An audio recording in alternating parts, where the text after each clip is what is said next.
Good afternoon, everyone. I want to thank everyone here for coming out today for this event. My name is John McGowan, the New York State Assemblyman for District 97, which includes the majority of the town of Orangetown and about half of the town of Ramapo. We're here today for a very important purpose.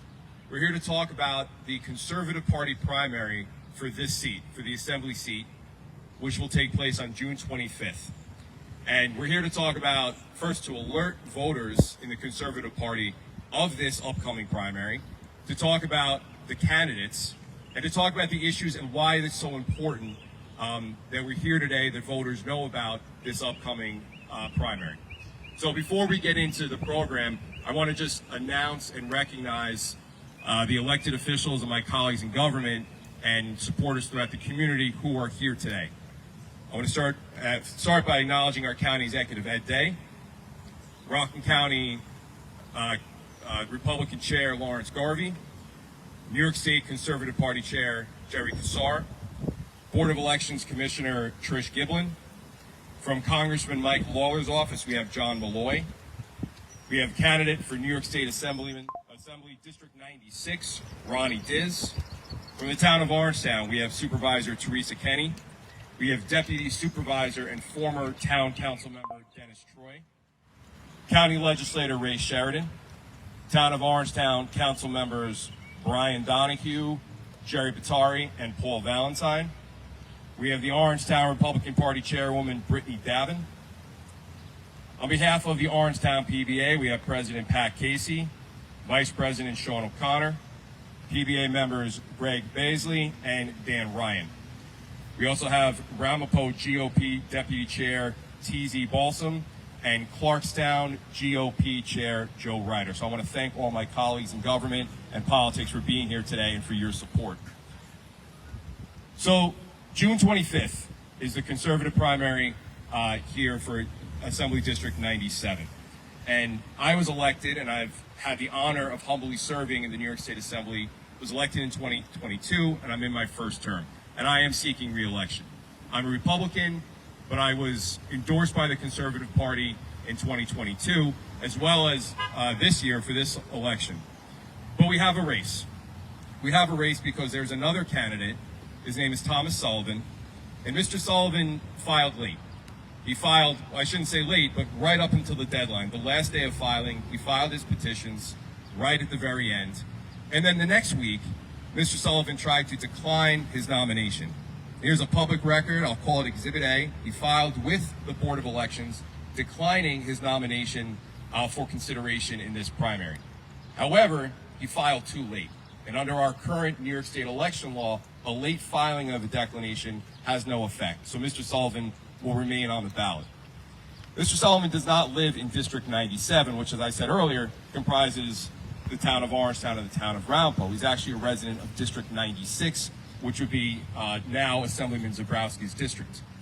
And when you think about this, why would this be the case? Why would somebody who, although a Conservative Party member, does not live in the district, files at the very end of the filing process, then tries to decline the nomination?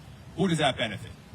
Well, it obviously only benefits the Democratic challengers, the Democratic candidates seeking election to this office. So our purpose in being here today is to inform and alert the Conservative voters within the district of this primary and the fact that this candidate is really seeking to do one thing, which is to spoil this election, to spoil the Conservative line in this race. And we need to alert voters of that.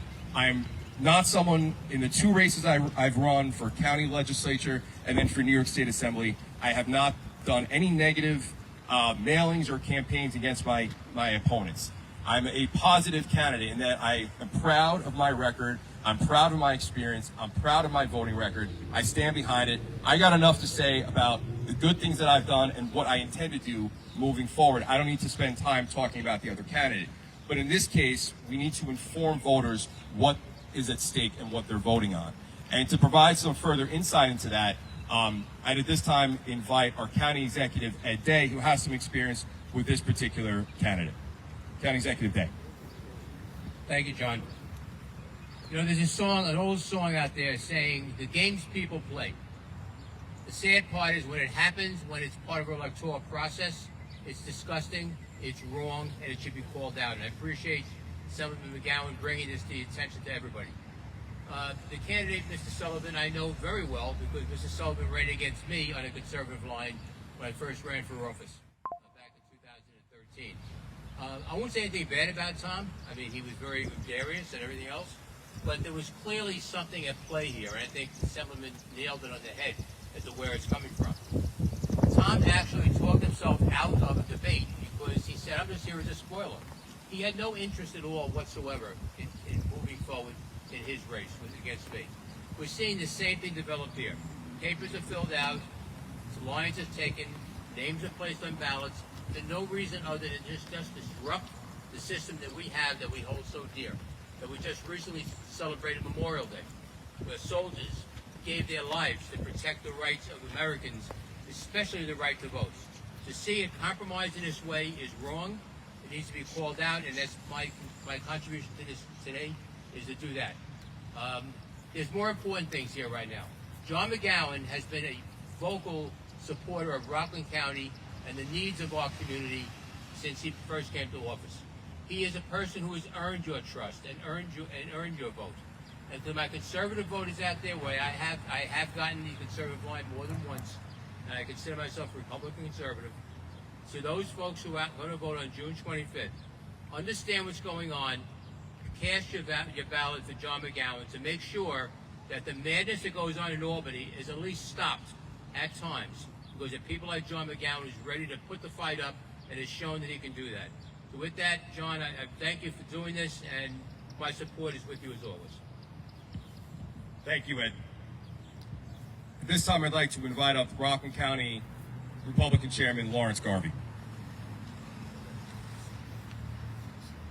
Thank you. Good afternoon, everyone. Thank you for coming. It's never easy for me to follow two outstanding speakers, John McGowan, that day. It's usually my job to introduce them, so I go first, and people remember them after I'm gone. But this is different today. So I have a couple of statements from Congressman Mike Lawler, and Senator Bill Weber. But first, I'd like to say a few words about Chairman Jerry Cassar. The New York State Conservative Party is a great friend of Rockland County. They're a great friend of the Republican Party in Rockland County. The enormous success this party has had, and the Republican Party's had in Rockland County over the past 10 years, could not have been accomplished without the support and the friendship of Chairman Cassar and the New York State Conservative Party. So I thank him very much for coming today. I think it's a great show of support. And as our own state chairman once said, Ed Cox, politics is not tiddlywinks. All right, it's a rough and tumble game. That's what you're seeing today. That's what they're playing against John. And John is a conservative at heart. He's always been a conservative at heart. And we will win this primary on June 26th. So from Congressman Mike Lawler, he says, Assemblyman McGowan is a strong voice for the people of Orangetown and Ramapo in Albany. He's consistently fought for conservative values, stood up to Governor Hochul and the extreme Democrats in the state legislature, and has been a voice for common sense during his term. I know that Assemblyman McGowan will continue to serve the people of Rockland with passion and integrity, and he'll never be a rubber stamp for the Albany Democrats. I urge all registered conservative voters in the 97th Assembly District to support John McGowan in the primary on Tuesday, June 25th. Again, that's from Congressman Mike Lawler, who's attending to his congressional duties. And from Bill Weber, who is still in Albany. He wanted to be here, but got held up. John McGowan has effectively advocated for Orangetown and Ramapo in the New York State Assembly. He's the only candidate in the conservative primary who shares our values, and that's why he has my full endorsement for the June 25th conservative primary. If you're a registered conservative and live in the 97th Assembly District, get out and vote for John McGowan on June 25th. And again, that's from Senator Bill Weber. So I thank you all. I give it back to John McGowan. Thank you, Chairman Garvey, for your kind words, and as always, your leadership as our chairman over the last decade is unmatched. So thank you again, and thank you to my colleagues, Congressman Lawler and Senator Bill Weber, for their remarks as well. And now, without further ado, our final speaker, and then I'll wrap it up with a few comments at the end. But I'd like to introduce the New York State Conservative Chairman, Jerry Cassar.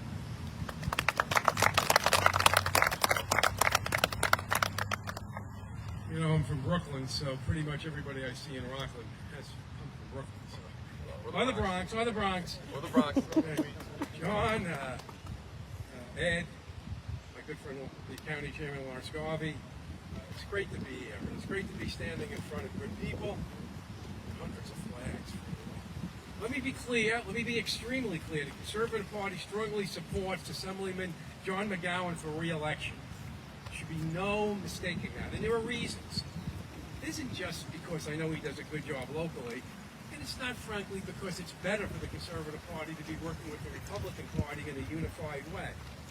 Bottom line is his voting record is outstanding. He voted the Conservative Party way, and we actually rate these things 92% of the time in Albany these past 2 years on issues ranging from opposing reparations commissions, sealing criminal records, and allowing for courts and physicians to authorize gender transitions for minors without parental consent.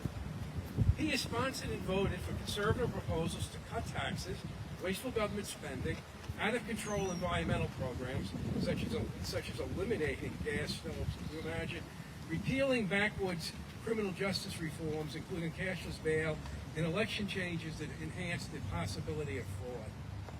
In the State Assembly, his 92% rating is one of the highest. Actually, it's above the GOP average in the State Assembly, and it's well above the Democratic Party's average in the State Assembly of 16%. And you wonder why people are fleeing the state. I know from my local leaders that you do an outstanding job. Frankly, although there are many well-meaning Democratic elected officials, but really not so much in the New York State Assembly, which has become just a magnification of New York City's progressive ways.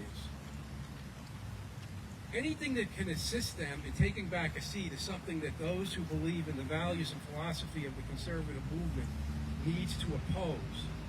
This so-called conservative primary has been engineered by those more interested in supporting the leftward movement of the Assembly Democrats than the common sense proposals that John, Senator Weber, and Mike Lawler have brought to government. The vote for Tom Sullivan, who distinguishes himself by filing papers to decline his own nomination late and incorrectly, is running for no other purpose than to damage John's candidacy. It's been said before, it's too obvious, even his filing day, and I'm not a supporter of public financing, but if I recall correctly, his filing date was too late to even participate in the program. And it says something. It says that it's worse than a stunt. It's a deception. It's a deception of the voters in this county, and that's why you good people are here to make sure that is clarified. The Democrats likely picked the wrong year, frankly. President Trump's commitment to contesting New York State and his interest in downstate suburban counties, such as Rockland, is certain to result in an enormous win for the GOP and conservative parties this November. Trump, who I've had the opportunity to spend many hours with, talking about New York politics, is focused not only his own candidacy, but he's very focused on down-ballot candidacies, and it's obviously going to be the Conservative Party candidate too. I feel certain that his support of John's re-election is without question. I think his commitment to John and to all our down-ballot candidates in this state is frankly without question. So we really need to get this primary out of the way. We really need to send John back to Albany, where he will continue to do good. So I'm really honored to be here. And the 20, what's today? The 30th, the 29th? 25th is 30. Not that many. 30th. The 25th is not that long away. So we don't have that much time, frankly. But I'm sure you guys will be putting together, guys and gals, I got to be politically correct. I'm sure you all will be putting together all sorts of campaign operations. And I want to give you a commitment that I'm coming back for the election to do whatever you want me to do. I don't care what it is, whatever you want me to do to help you win this primary and set the record straight for conservatives around the state. Thank you.